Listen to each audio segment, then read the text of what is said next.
Muito bem, vamos lá. Vamos orar mais uma vez. Senhor, que enquanto nos debruçamos diante da Tua Palavra para aprendermos mais um pouco nessa manhã, ilumina-nos, Senhor, com Teu Santo Espírito, dá-nos entendimento, dá-nos da Tua graça, para que possamos Te servir melhor. Em nome de Jesus, amém. Irmãos, a gente vai meditar um pouquinho no livro de Ageu hoje. A gente vai começar hoje, possivelmente finalizar na semana que vem. Esse conteúdo eu devo muito ao professor Helder Cardim, professor lá no Martin Butzer, que lecionou um pouco para a gente sobre livros proféticos e usou como exemplo lá o livro de Ageu. Então, muito do conteúdo que eu vou utilizar aqui, baseado nessas aulas, e qualquer imprecisão, a culpa é minha, tá? Claro. Então, vamos lá. A primeira coisa que a gente precisa pensar um pouco, quando a gente fala sobre esse tipo de literatura profética, não é o papel do profeta. Não é? O profeta... Espera aí. Ok. Passei demais aqui. O profeta, ele é alguém que é revestido de autoridade divina para a comunicação da mensagem de Deus para o seu povo. Ok? Então, se a gente puder resumir, a ideia do profeta é essa. Alguém que Deus revestiu de autoridade para que essa pessoa possa comunicar a mensagem de Deus para o seu povo. Então, por exemplo, nós vamos lá para Efésios 2, não é? E o que a gente encontra lá? A igreja ela é fundamentada sob os apóstolos e os profetas, edificados sobre o fundamento dos apóstolos. Da próxima vez eu vou aumentar um pouquinho a letra, pode deixar, dona Regina. Edificados, Efésios 2:20, isso aí, Efésios 2:20. Edificados sobre o fundamento dos apóstolos e dos profetas. Então, aqui a gente já percebe de cara a importância que os profetas possuem, não só para o Antigo Testamento, mas para a mensagem das Escrituras como um todo. Ok? Ao contrário do que se pode pensar, a menor parte dos profetas, a menor parte deles, é de conteúdo assim, mais escatológico, que fala sobre a doutrina das últimas coisas. No nosso, talvez nosso imaginário popular, o nosso conceito mais popular, assim, pode parecer, você fala sobre profetas, já ligam logo a ideia dos últimos tempos, não é? Mas não é só isso. Na verdade, a maior parte dos profetas, eles vão destacar a importância da relação daquele povo do seu tempo com a lei mosaica, com a lei de Moisés. A exortação à prática dessa aliança como um código legal, não é? E também não só isso, mas a relação pactual de Deus com o seu povo, não é? Que vai implicar com que o povo faça o quê? Pratique, ponha em prática aquela lei dada pelo Senhor. Então, se a gente precisa falar dos profetas e dessa relação dos profetas com o povo, antes de a gente começar falando de Ageu, a gente também tem que falar um pouquinho sobre qual livro da Bíblia que vai falar sobre essa lei mosaica. Deuteronômio. Ok? Tá meio ruim aqui, peraí. Deixa eu ver, está indo mais de uma vez. Ok. Profeta, isso.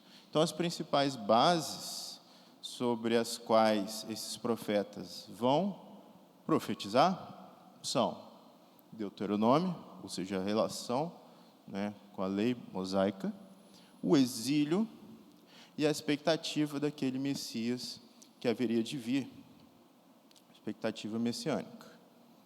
Então, uma coisa interessante quando a gente fala sobre a relação dos profetas com Deuteronômio, por que será que os profetas voltam lá para Deuteronômio? Será que é para escorraçar o povo? Porque tem hora que o povo estava merecendo, né, umas chibatadas mesmo. Mas será que é esse o objetivo? O objetivo final é escorraçar o povo? De forma alguma. Na verdade, a mensagem profética, de maneira geral, ela tem muito mais esse cunho de exortação em amor, né? Para que esse povo, ao obedecer, ao colocar a lei em prática, possa desfrutar da aliança que Deus fez com eles, que Deus fez com esse povo, ok? Ageu, então, ele vai narrar, o livro de Ageu vai narrar acontecimentos nesse contexto profético. Como, por exemplo, acontece lá no livro de Jonas. Um conteúdo de exortação. Quando o texto diz que o povo temeu a Deus, a gente vai ver que significa que o povo respondeu perfeitamente aquela exortação profética de retorno a Deuteronômio. Esse livro é um dos poucos livros que a mensagem do profeta surte efeito, e você consegue ver isso no próprio livro. Isso também acontece, né? Por isso que eu falei aqui da semelhança também com Jonas, também lá no livro de Jonas, o profeta relutante, né? Bom, e aí o que está acontecendo aqui? O povo não está obedecendo, né? O povo não estava cumprindo aquele propósito para o qual eles retornaram. Que propósito era esse? Os irmãos lembram? No livro de Ageu, qual era o propósito do retorno do povo à terra? Reconstruir o templo, exatamente, né? Mas interessante que nós vamos ver que mesmo assim, Deus ele não vai deixar de habitar com o seu povo. Tem algumas marcações temporais, né, que vão nos levar de volta para alguns eventos, para alguns episódios, para algumas circunstâncias importantes que aconteceram em Israel, né? E aí a gente tem um conteúdo semelhante e até parte desses acontecimentos históricos nesse tempo, né, entre três profetas que são profetas pós-exílicos, que seriam Ageu, Zacarias e Malaquias, justamente ali na ordem dos três últimos livros, né, do Antigo Testamento, do nosso Antigo Testamento.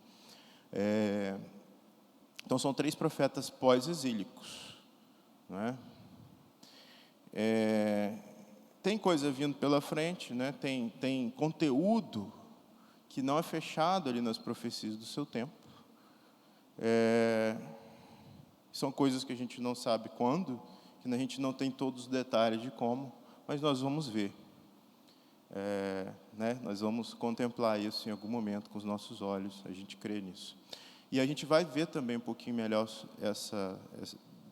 esse conteúdo, deixa eu falar um pouquinho melhor sobre ele na semana que vem.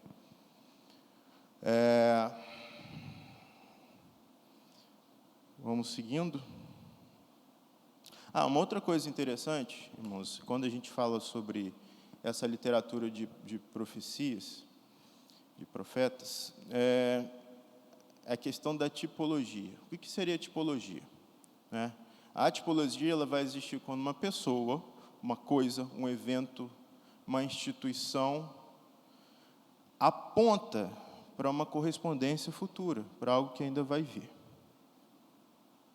Não são coisas que eram resultado último da sua existência.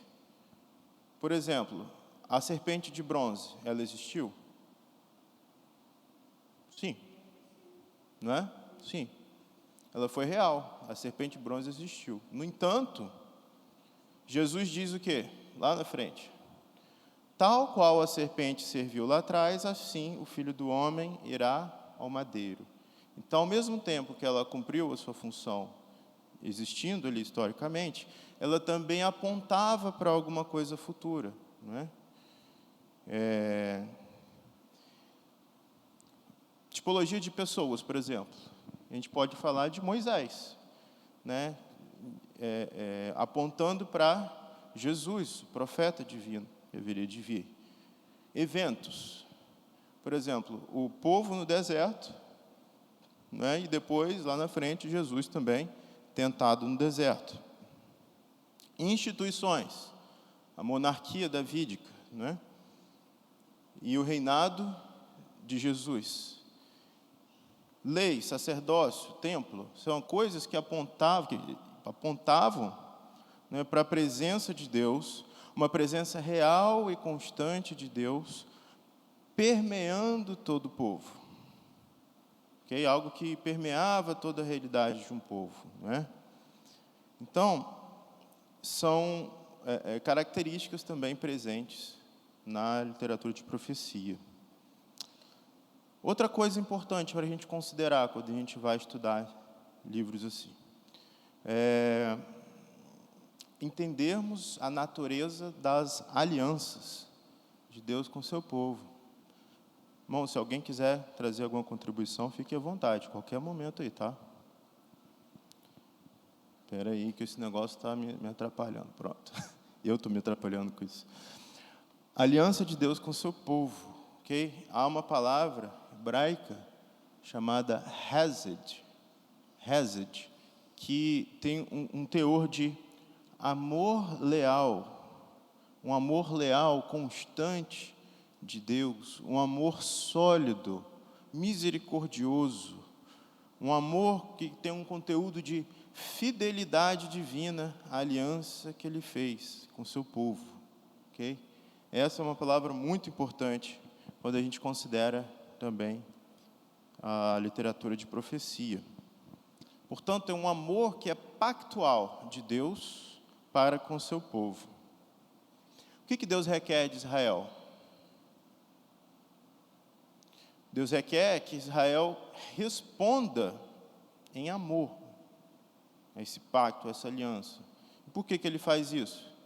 Porque Ele os escolheu para ser o seu povo.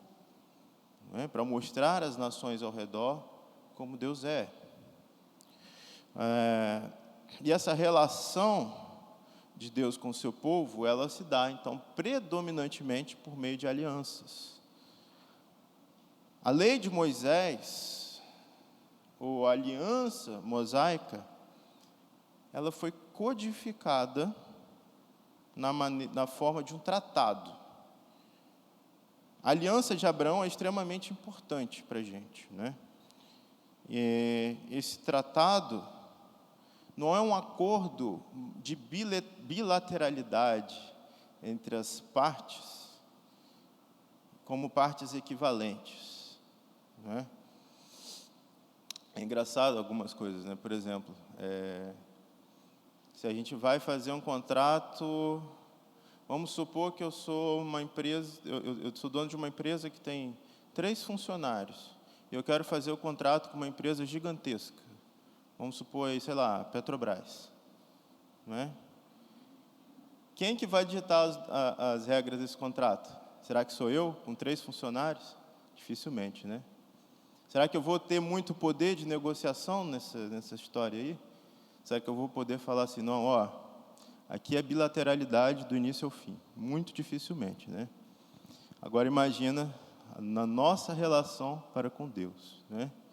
Por isso nós chamamos que é um tratado de suzerania, né? Suzerano e vassalo. Depois nós podemos falar um pouco melhor sobre isso. Mas essa aliança que Deus faz lá atrás com Abraão, ela é uma aliança extremamente importante para todos nós. Todos que têm fé em Cristo, Paulo vai dizer o quê? Que nós somos descendentes espirituais em Abraão. Então, isso diz respeito a nós também. Por exemplo, Por que a gente faz missões? O que Deus disse para Abraão? Que em ti serão benditas todas as famílias da terra. Isso se estende até os dias de hoje, né? Uma nação numerosa como as areias do mar, como as estrelas do céu. Nós somos povo de Deus por extensão. Nós fomos enxertados na oliveira, não é? Ou seja, significa o quê? Que nós somos parte dessa aliança de Deus em Abraão. Então, irmãos, isso é um aspecto também muito importante que a gente deve considerar. Espera aí. Ok. Algumas palavras-chave, ou duas palavras-chave de Deuteronômio são posse e permanência na terra. Posse e permanência na terra. O livro, se você tiver como resumir de uma forma mais simplificada, né, vai trazer esses dois aspectos. A aliança, então, como nós dissemos, não é um contrato de partes iguais. Quem propõe essa aliança é o próprio Deus, não é? Israel simplesmente faz o quê? É chamado a responder a essa aliança. Mas essa resposta, ela também só é possível por causa do próprio Deus. À medida que se obedece, Israel vai ser abençoado. E se não obedece, não é abençoado. Ok? O propósito dessa aliança, portanto, é um propósito de comunhão com Deus. Tudo bem até aí, irmãos? É por isso que no contexto da aliança, não tem quando a gente vê aquelas palavras lá de maldição? Meu Deus, Deus tirou mesmo com esse povo, e agora Ele está detonando, não é? Deus está fazendo o que ali, gente? Ele só está mandando todo mundo para o inferno? É isso que Deus está fazendo? Naqueles episódios em que se profere maldição, em que o povo não é, se dá mal ali naquelas situações? De forma alguma.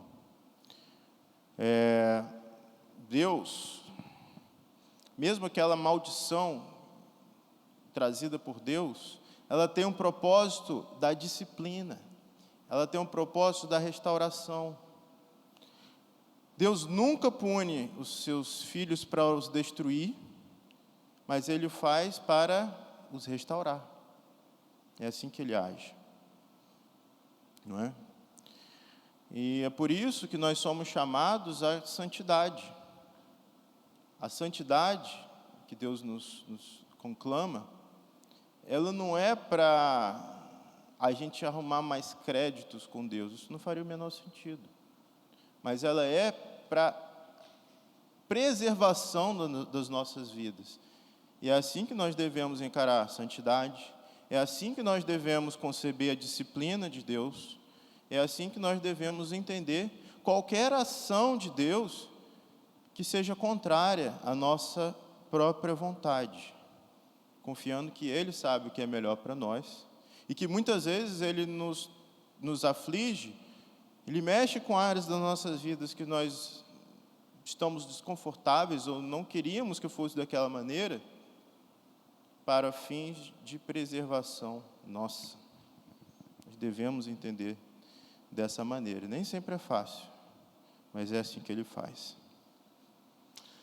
A aliança deuteronômica, ela vai renovar, né, o povo, mas ao mesmo tempo ela explicita para uma geração que saiu do Egito e que não lidou com aquele contexto da geração anterior, não é?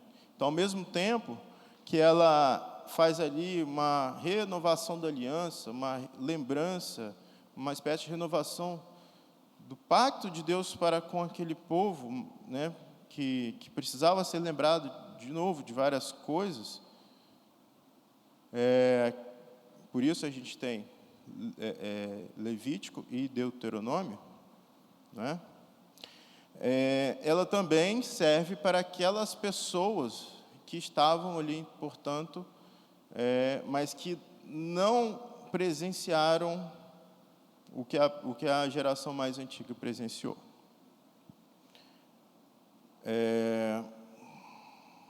Ok, vamos em frente então.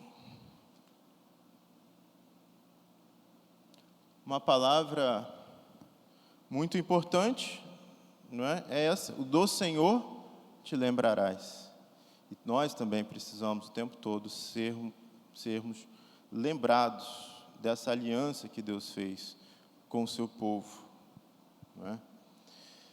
A relação, irmãos, de Deus com Israel sempre foi uma relação pactual, ok? Uma relação de eleição. Ou vocês não lembram que Deuteronômio já falava lá sobre a circuncisão do coração? Lembram disso? Não é simplesmente a circuncisão ritual, não é simplesmente cumprir a lei de forma mecânica, de forma hipócrita até mesmo, mas o mais importante era que o coração do povo estivesse na lei do Senhor, não é? Amarás o Senhor teu Deus de toda a tua alma, com todas as tuas forças, com todo o teu entendimento. Isso requer de nós uma resposta completa, uma expressão do nosso ser, dos nossos afetos, dos nossos sentimentos, do nosso corpo, tudo de nós. E esse é um tratado que requer tudo de nós, como servos. E o que vai aparecer também, né, isso também vai aparecer sobre a circuncisão do coração, sobre a importância de nosso ser inteiro estar diante do Senhor nessa disposição servil, em Ezequiel, em Jeremias, e ao longo de todo o Novo Testamento nós vamos ver isso. É pela prática, portanto, da lei, não uma prática hipócrita, não uma tentativa mecânica enfim, simplesmente ritual de cumprir a lei, mas um cumprimento alegre, alguém que se alegra na lei do Senhor, alguém que se coloca diante dela, não é, em submissão a esse Deus da aliança, ok? E aí, por exemplo, o povo que permanece ali na Mesopotâmia é um povo rebelde contra Deus. Aqueles que se rebelam contra o Senhor, aqueles que não escutam as palavras da lei, aqueles que simplesmente viram-se contra Deus. Qual vai ser a consequência disso? A gente vê lá no livro de Esther, que é o quase extermínio do povo. Não é? Ou seja, não cumprir com essa aliança traz sérios danos, graves consequências para a vida do povo de Deus. Então, essa palavra aqui, do Senhor te lembrarás, ela é de fundamental importância para a preservação do povo de Deus. Tanto lá quanto nos dias de hoje. Nós nos esquecemos muito fácil, irmãos. Nós somos muito esquecidos. Nós somos, num piscar de olhos, nós nos desviamos. E nós temos que ser lembrados o tempo inteiro, né? Lembra-te do Senhor. Essa semana o irmão Ulisses esteve lá na minha casa, né? E aí eu vi lá no carro dele aquele adesivo. Os irmãos mais antigos vão lembrar aí que a gente distribuiu uns adesivos escrito assim: lembra-te do Senhor, né? Isso. Tem ainda? Opa, depois eu quero um também. Então, irmãos, isso tem que estar diante de nós o tempo inteiro.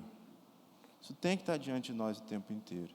Vou falar um negócio que parece meio estranho aqui, mas eu acho que nesse contexto os irmãos vão entender. Eu não lembro quem agora, mas eu acho que era uma das puritanas que ela colocou diante da cabeceira da cama dela uma caveira, para que todos os dias que ela acordasse, ela se deparasse com aquilo e ela lembrasse da finitude da vida humana, da nossa fragilidade, da necessidade que ela tinha de Deus, de não desperdiçar a sua vida. Semelhantemente, nós também precisamos de coisas que nos apontem de volta para o caminho, que nos tragam de volta para o Senhor, que falem ao nosso coração todos os dias, que nos façam lembrar do Senhor, te lembrarás, não é? E aí cabe essa exortação, né? Nós devemos ponderar, nós devemos avaliar a história, nós devemos conhecer a palavra do Senhor, para que a gente não caia nos mesmos erros que outras pessoas caíram lá atrás, né? Para que a gente se lembre em situações difíceis, em situações de tentação, que Deus nos dá condições de escapar delas, não é? Nem sempre nós nos damos atenção à faculdade da memória, da lembrança. Nós somos um povo que conhece e valoriza muito pouco história, não é verdade? Isso não está enraizado na gente, a gente não conhece muita coisa sobre isso.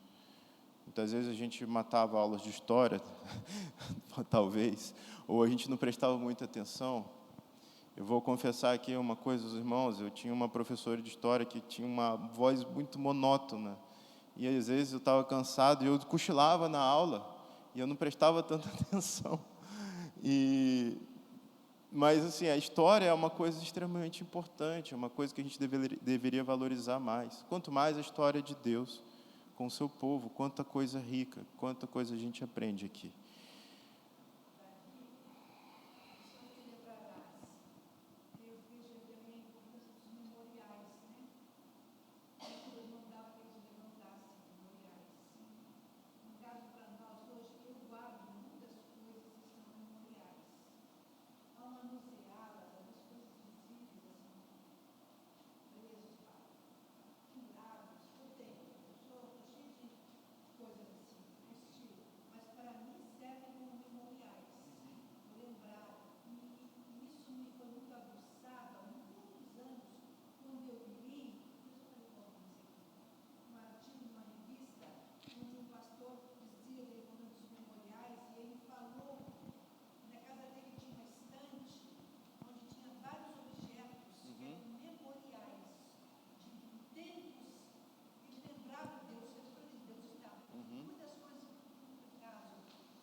Lembrar.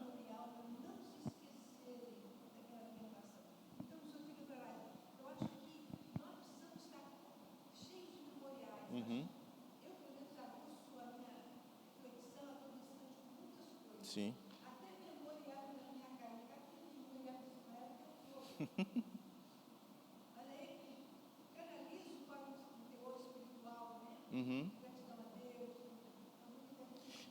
Isso é bom demais. Isso é muito importante para nós, muito importante.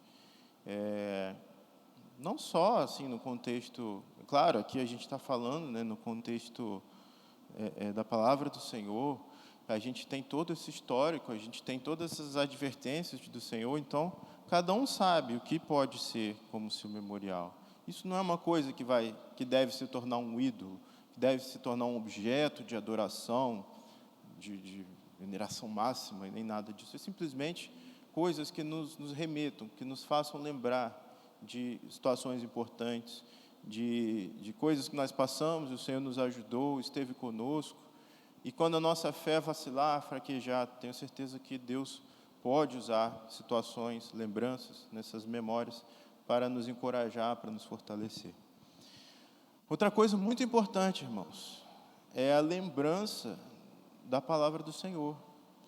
E aí o Helder ele disse o seguinte: a lembrança de um versículo é a plataforma de onde você parte para se lembrar do que Deus fará. Não ter essa lembrança da Escritura é partir de você mesmo. Você está no trânsito, você está numa situação ali apertada, você está, no meio da rua e te acontece uma coisa terrível. O que vai vir à sua memória? Se você não tem as Escrituras gravadas na sua mente, no seu coração, só vai vir bobagem que vem de você mesmo. Então, isso também é importante.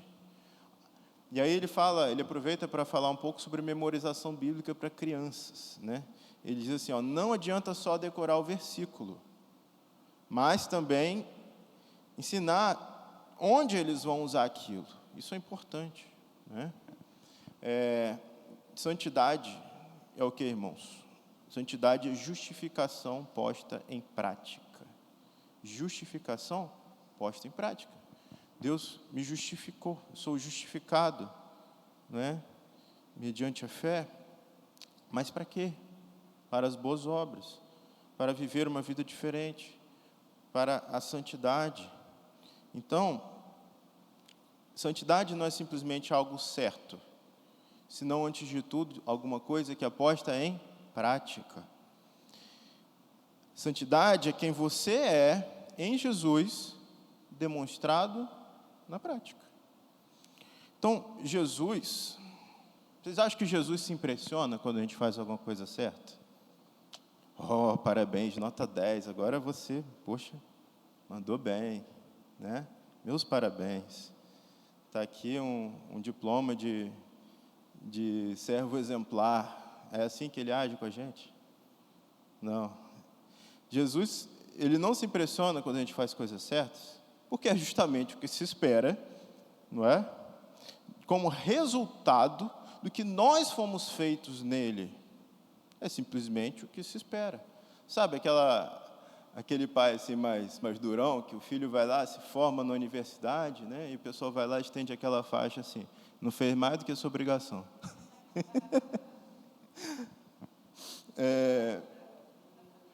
O quê?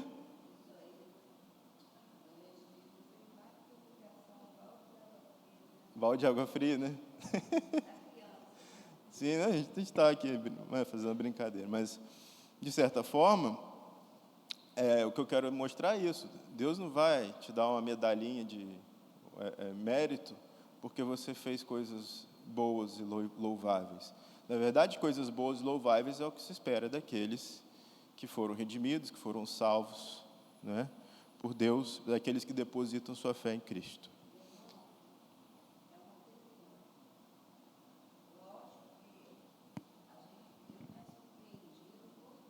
Uhum.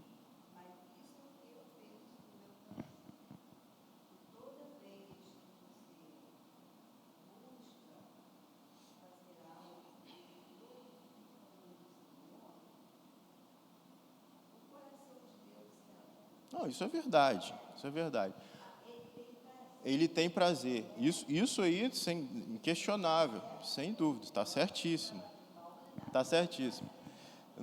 Eu não estou dizendo que Deus é carrancudo a ponto de não se alegrar, não é nada disso, né? Mas o que eu quero mostrar é que não há méritos de nossa parte acumulados por fazermos coisas certas, não é? Isso é justamente o que se espera de um servo do Senhor.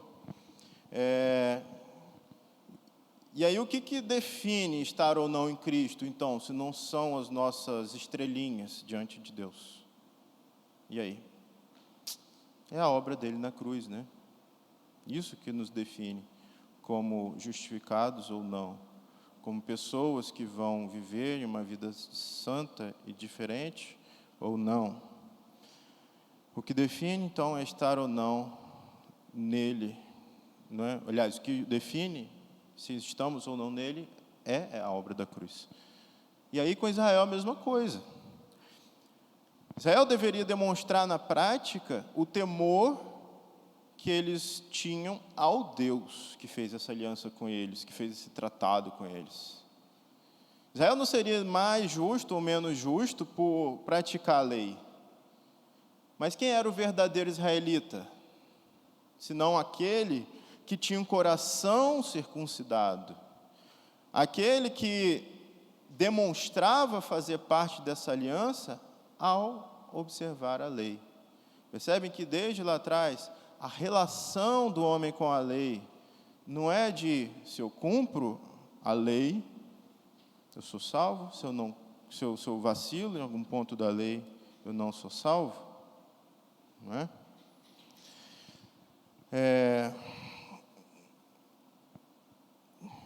O exílio, irmãos, né? Vamos falar um pouquinho melhor agora do exílio. O que é o exílio? É a interrupção da permanência do povo no desfrute daquela terra que Deus os tinha dado. E por que isso acontece, então? Porque Israel deixou de cumprir com a sua parte na aliança. Às vezes, o que acontecia? Pela má concepção de bênção, né? Assim como acontecia com eles, a gente também erra, né? Na nossa leitura das coisas que acontecem. A gente erra também até mesmo na nossa relação com Deus. Se a gente parar para pensar, nenhum de nós deixa de pertencer a Deus por transgredir a lei. Porque se fosse assim, já estava todo mundo aqui no inferno. Vai me desculpar, mas a gente o tempo todo pisa na bola, a gente vacila. Nós somos pecadores. Agora, se alguém aqui não tem o seu coração circuncidado, aí não tem jeito. Aí a gente realmente não faz parte dessa aliança de verdade. Essa aliança, portanto, ela foi feita conosco, né? Nós que fomos enxertados na oliveira, nós que fazemos parte dessa família, ao pertencermos a Cristo, ao termos sido comprados pelo seu sangue, feituras de Deus, criaturas de Cristo, né, para as boas obras, isso se deu por conta dessa morte substitutiva, não é? Jesus tomou um lugar que nós jamais poderíamos ocupar para morrer uma morte que jamais poderíamos ter. Então, quando nós obedecemos, quando nós cumprimos essa lei com a alegria do nosso coração, com esse coração circuncidado, o que nós estamos fazendo é viver aquilo que foi designado para nós, desde a eternidade. Não é? O que o catecismo diz sobre o fim último do homem?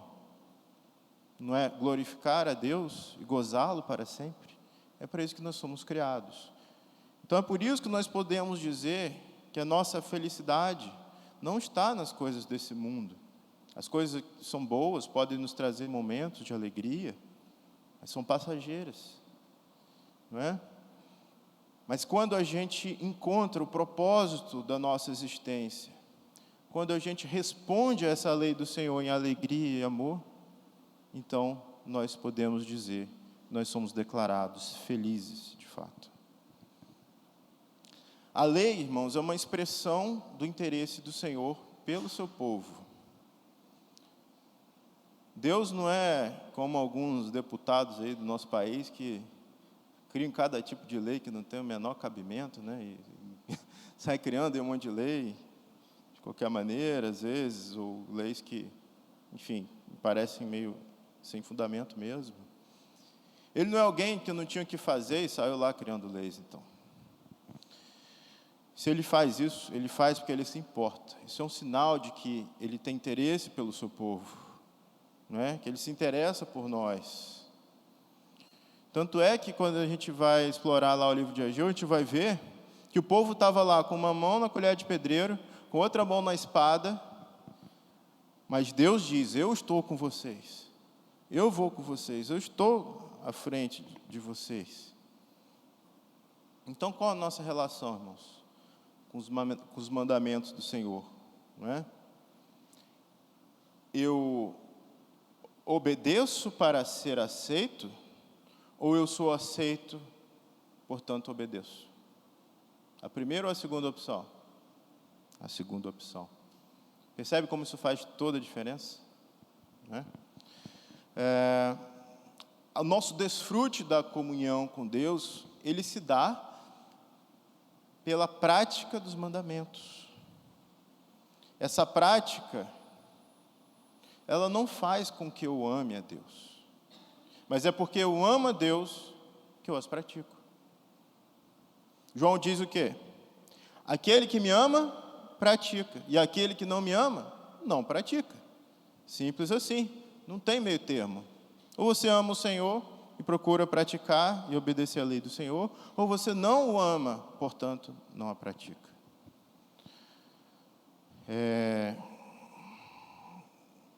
Então, essa palavra hesed, não é? Que a gente falou mais cedo lá, que significa amor, misericórdia, lealdade, ou amor leal do Senhor, não é?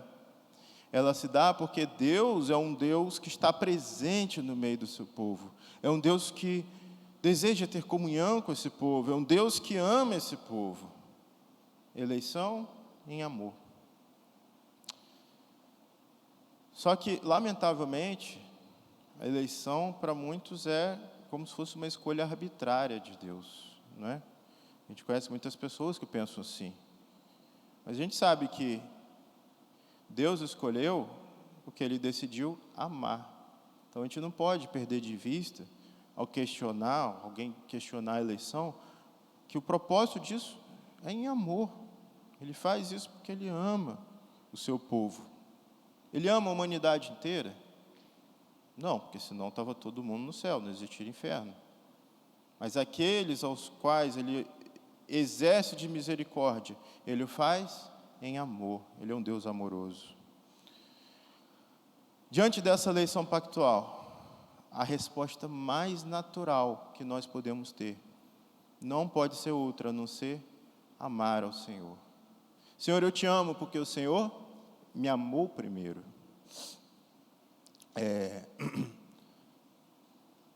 E aí, é por isso que vários profetas, eles vão chamar Israel de volta, não é, para o amor. O que uma das profecias diz? Esse povo me honra com os lábios, mas o seu coração está distante. O amor deles não estava no Senhor. E aí, por isso, a importância dos profetas, chamá-los de volta para o amor ao Senhor. Quando fala em Ageu sobre aliança, então, essa é uma relação pactual, em amor. Um Deus que ama o seu povo e o chama. Os profetas, eles estão chamando Israel de volta para esse desfrute da relação pactual com o Senhor. E essa é a função, portanto, dos profetas. Vamos caminhar mais um pouco.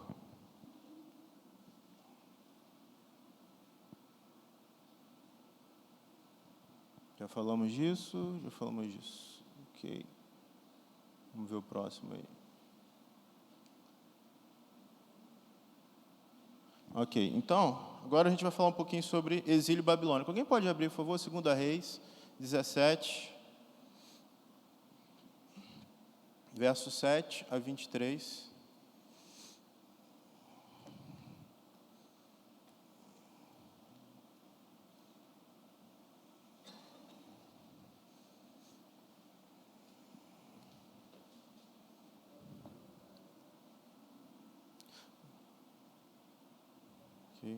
Nosso membro calouro aí, brincadeira, André. Você pode ler para a gente? 2 Reis 17, a partir do verso 7. E sucedeu assim, por os filhos de Israel pecarem contra o Senhor, seu Deus, que os fizera subir da terra do Egito, debaixo da mão do faraó, rei do Egito, e temeram a outros deuses. Continua? Pode ir até o 23. Até o 23. E andaram nos estatutos das nações que o Senhor lançara fora, de diante dos filhos de Israel e no dos reis de Israel, que eles fizeram. E os filhos de Israel fizeram secretamente coisas que não eram rectas contra o Senhor, seu Deus, e edificaram altos em todas as suas cidades, desde a torre dos atalaias até a cidade forte. E levantaram estátuas e imagens do bosque, em todos os altos outeiros e debaixo de todas as árvores verdes. E queimaram ali incenso em todos os altos, como as nações que o Senhor transportara de diante deles, e fizeram coisas ruins para provocarem a ira do Senhor. E serviram os ídolos, dos quais o Senhor lhes dissera: não fareis essas coisas. E o Senhor protestou a Israel e a Judá, pelo ministério de todos os profetas e de todos os videntes, dizendo: convertei-vos dos vossos maus caminhos, e guardai os meus mandamentos e os meus estatutos, conforme toda a lei que ordenei a vossos pais, e que eu vos enviei pelo ministério de meus servos, os profetas. Porém, não deram ouvidos, antes endureceram a sua cerviz, como a cerviz de seus pais, que não creram no Senhor seu Deus. E rejeitaram os seus estatutos e o seu concerto, que fizeram com seus pais, como também os seus testemunhos, com que protestara contra eles e andaram após a vaidade, e ficaram vãos, como também após as nações que estavam em roda deles, das quais o Senhor lhes tinha dito que não fizesse com elas.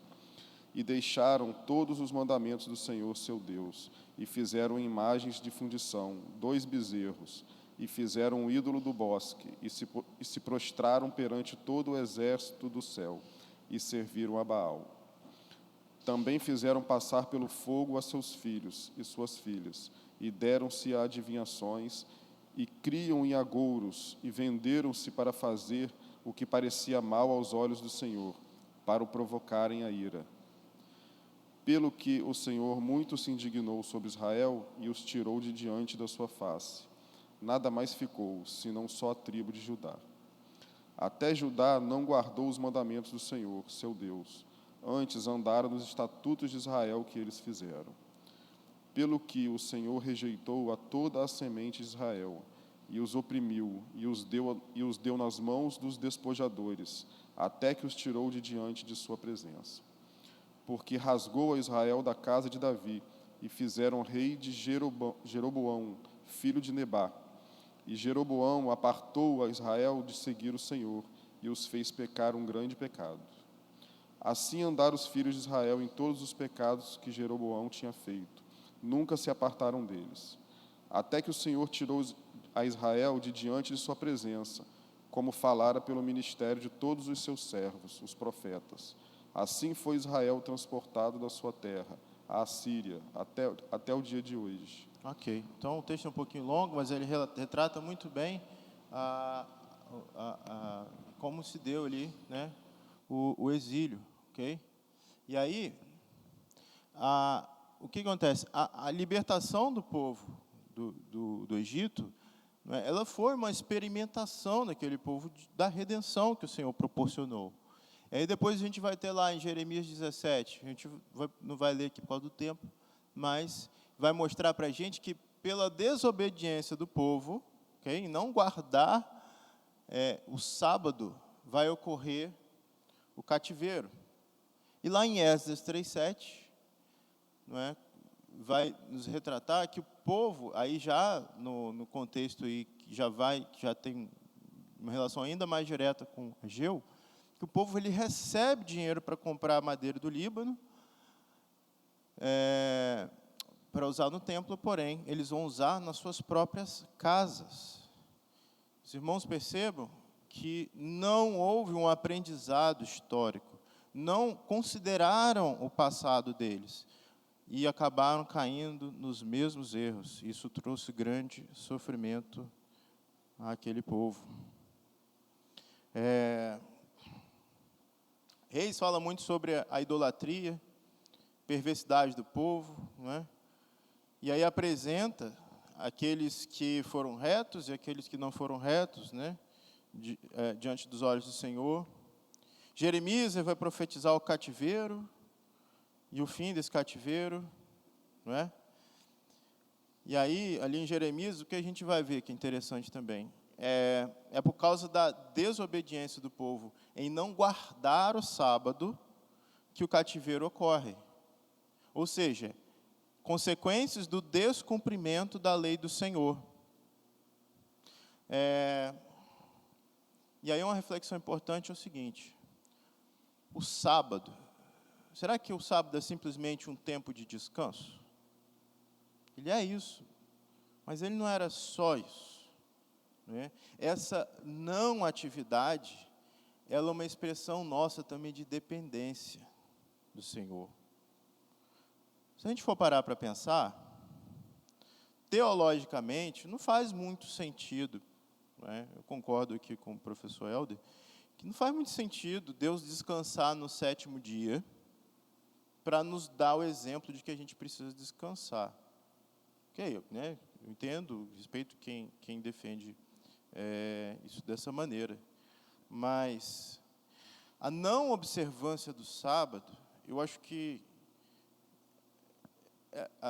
está muito mais ligada, né, como desobediência ao Senhor, como descumprimento da lei, por conta de ser uma expressão nossa, uma tentativa de autossuficiência, uma tentativa de dizer, não, eu não posso parar porque eu preciso fazer isso, aquilo, essas coisas dependem de mim, e se eu não fizer, ninguém mais faz. Eu acho que o problema está aí. É aí que a gente está desagradando a Deus sobremaneira. Quando Israel não obedece ao sábado, nem ao ano sabático, sabe o que eles estão dizendo para o Senhor? Que a comida que eles comem é resultado do próprio trabalho deles. Não é? Nós temos isso e aquilo, porque nós fomos lá e fizemos, porque nós conquistamos. E se a gente não fizesse, ninguém mais faria, é porque eu trabalhei, é porque eu tive garra, é porque eu passei noite sem dormir, é porque eu conquistei. E onde está o Senhor no meio disso tudo, né? Então, a falta a não guarda do sábado, ela implica numa desobediência que denota uma tentativa de tomarmos o controle das coisas e fazermos da nossa maneira. Esse foi o pecado descrito aqui pelo profeta Jeremias. Uma violação de Deuteronômio 8. Também uma violação do Salmo 127. Alguém pode ler aí rapidinho? Ele é curtinho, acho que vale a pena a gente lembrar.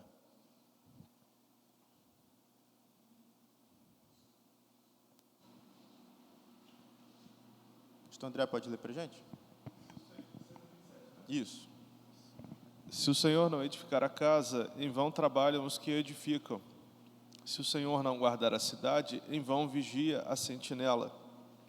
Inútil vos será levantar de madrugada, repousar tarde, comer o pão que penosamente granjeastes.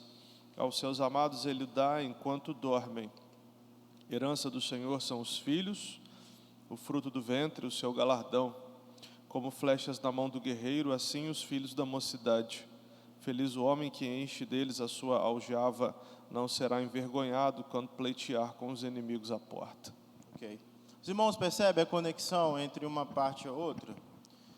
Não guardar o sábado, não tirar um tempo para meditação na palavra do Senhor, para contemplação, para o descanso, é negar uma expressão de dependência do Senhor. É dizer que nós conseguimos fazer as coisas por nós mesmos. Mas Salmo 127, que é um salmo de sabedoria, escrito por Salomão, ele vai nos dizer o quê?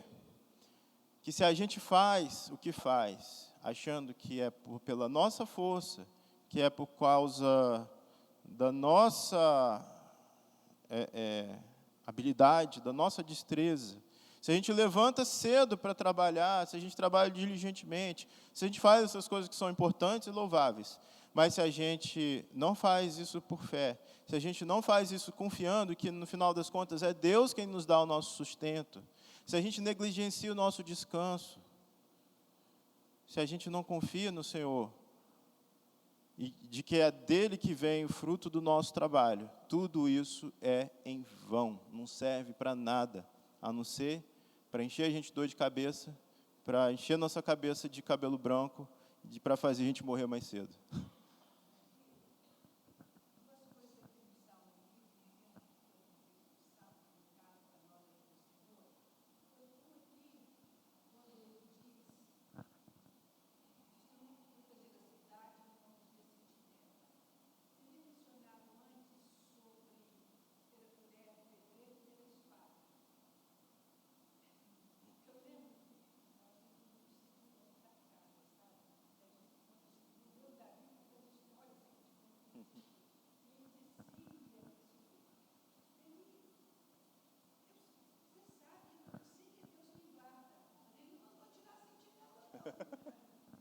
Tá certo.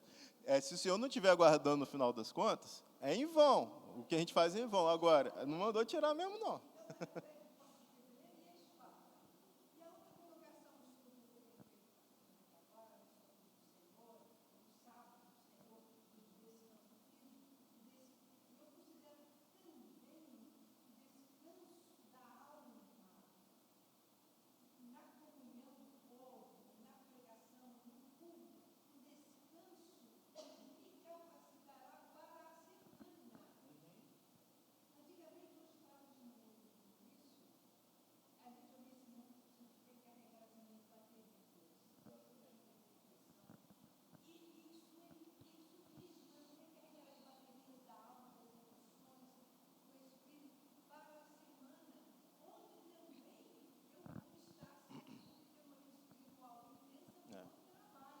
É por isso que eu não consigo pensar em outra coisa a não ser apatia espiritual para aqueles que não desejam estar aqui semanalmente.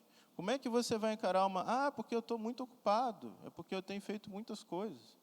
Mas com que energia você vem fazendo essas coisas? Não é? Como que você recarrega suas baterias? Aonde? Parece que o coração de muita gente está distante mesmo, né? Por isso a gente tem que orar pelos nossos irmãos.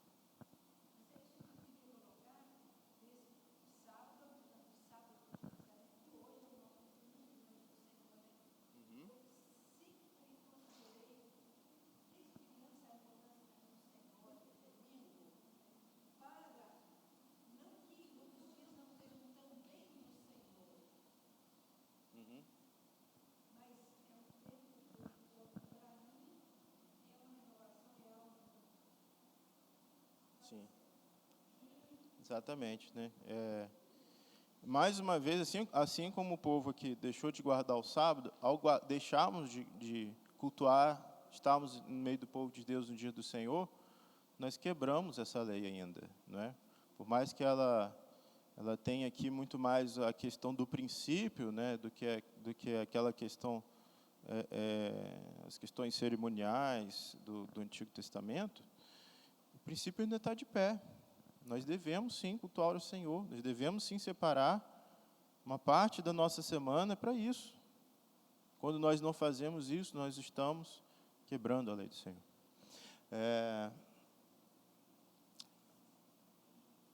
Bom, a gente vai ter que parar por aqui por causa da hora, né? Mas na semana que vem, eu pretendo explorar junto com os irmãos o primeiro capítulo, ok? De Ageu. A gente vai fazer a primeira parte, de 1 a 11, e depois a gente vai finalizar, vai até o final ali, eu acho que 15, se não me engano. Amém? Alguém tem mais alguma consideração a fazer? Vamos orar então para a gente encerrar. Querido Deus, muito obrigado pelas solenes advertências do Senhor para nós essa manhã. Que não venhamos nos esquecer de Ti, mas que sejamos daqueles que se lembram. Não sejamos daqueles que desprezam a Tua lei, mas procuram cumpri-la em amor e obediência a um Deus que nos salvou. Em nome de Jesus. Amém.